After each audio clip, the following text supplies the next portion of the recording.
Good, happy Tuesday morning. I'm Riley King, and welcome to the Riley King Newscast right here on the Riley King Network. Let's begin. First up, Windham man accused of stealing Snapchat photos of teenage girls.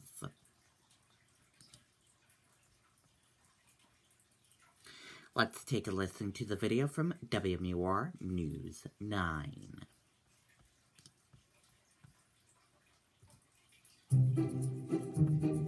Oh, you don't look so hot. Rough night? Oh, well, actually that's the problem. You're on antibiotics. Antibiotics can kill the good bacteria as well as the bad, and that's bad news for your tummy, unless you use Florastor.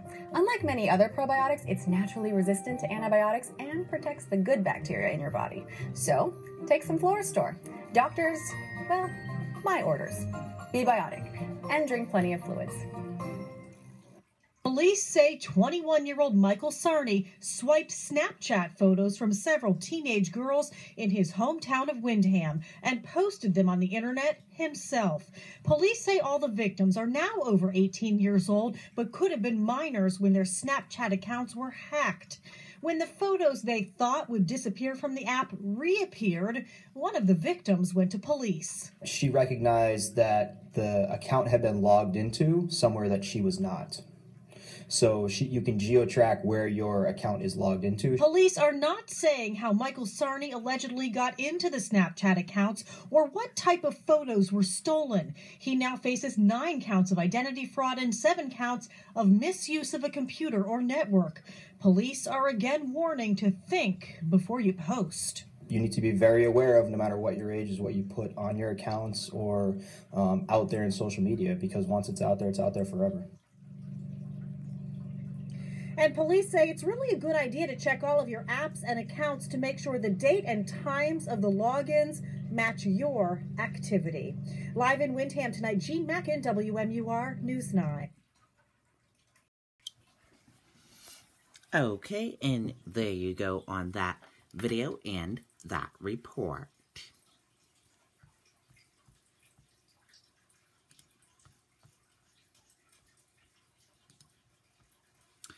Mother accused of stabbing children to death inside apartment. Let's take a listen to the video from WCVB Boston.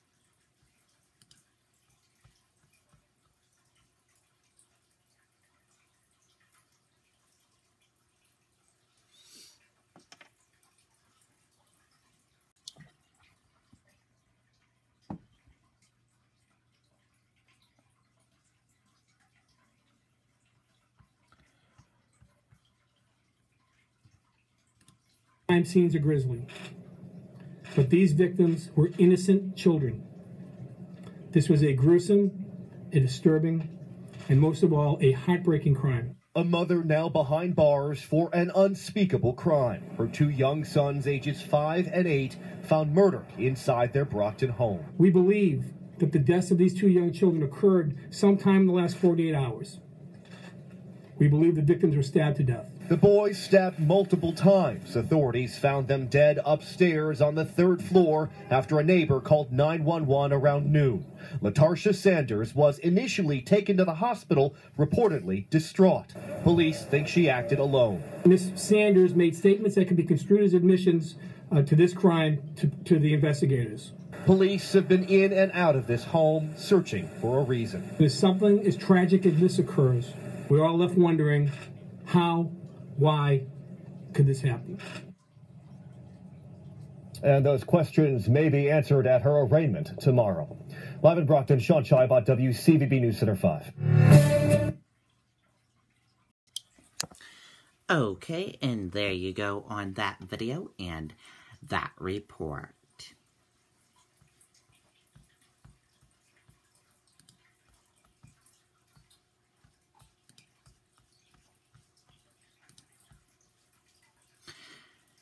Fishing managers consider request for more baby eel fishing.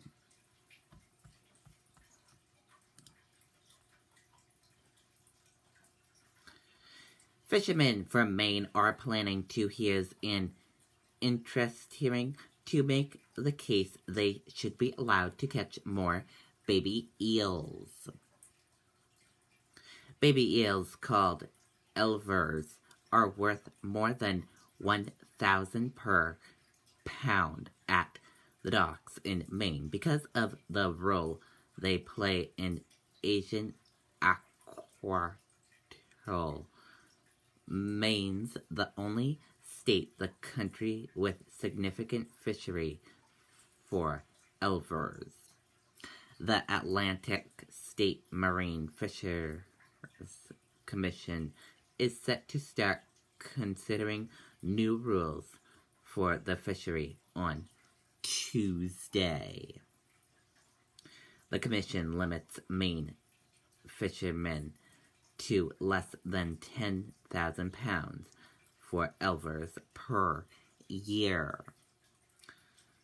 Members of the industry say they are going to call for more quota because of the years of state stewardship to keep the elver population healthy.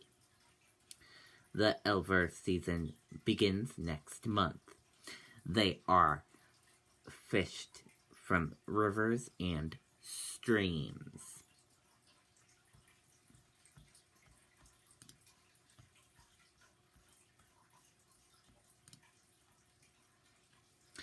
U.S. Preachers turn positive after posting heavy losses overnight aimed global sell-off.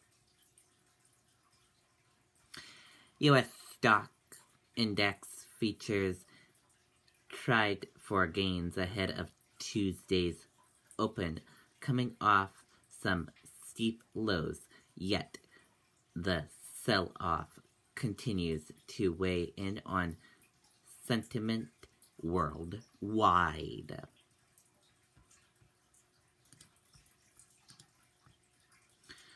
Trump's lawyers oppose special counsel interview, source say.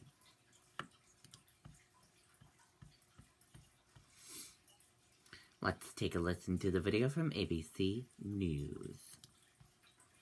Here we go!